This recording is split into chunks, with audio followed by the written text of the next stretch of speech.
வணக்கம். Welcome to every one stable. நான் CA விவேக்ராஜன். ஜிஎஸ்டியில் நீங்கள் அன்ரெஜிஸ்டர்ட் டீலர் கிட்டேருந்து கமர்ஷியல் ப்ராப்பர்ட்டி வாடகைக்கு எடுத்தீங்கன்னா அதுக்கு ரிவர்ஸ் சார்ஜ் 18% கட்டணும்.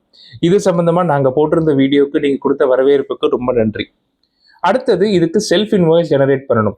செல்ஃப் இன்வாய்ஸ் வந்து within 30 days from the rate of receipt of goods or services நீங்கள் ஜெனரேட் பண்ணணும்.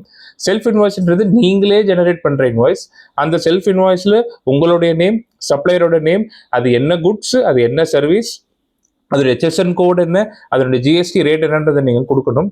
ப்ளஸ் இந்த செல்ஃப் இன்வாய்ஸ் பார்த்தீங்கன்னா GSTR 1ல டேபிள் 13ல டாக்குமெண்ட் செக்ஷனில் நீங்கள் இன்வெர்ட் சப்ளை கேட்டகரியில் இந்த டாக்குமெண்ட்ஸ் டீட்டெயில்ஸை கொடுக்கணும். அண்ட் GSTR 3Bல ரிவர்ஸ் சார்ஜ் கட்டணும். ப்ராக்டிக்கலாக ஒரு டவுட் வரும். நீங்கள் 30 days from the date of receipt of goods or service சொல்கிறீங்க. நான் நவம்பர் 25th ரிவர்ஸ் சார்ஜுக்கான ஒரு சர்வீஸை ரிசீவ் பண்ணுறேன். நான் GSTR 3B வந்து டிசம்பர் 20th ஃபைல் பண்ணணும். GSTR 1 வந்து டிசம்பர் 11th நான் ஃபைல் பண்ணணும். அப்படி இருக்கும்போது 30 days லிமிட் எப்படி அப்ளை ஆகும்னு நீங்கள் கேட்கலாம். இந்த சினாரியோவில் நீங்கள் GSTR 1 ஃபைல் பண்ணுறதுக்குள்ளே நீங்கள் செல்ஃப் இன்வாய்ஸ் ஜெனரேட் பண்ணிட்டீங்கன்னா நீங்கள் நவம்பருக்கான GSTR 1ல கொடுக்கலாம்.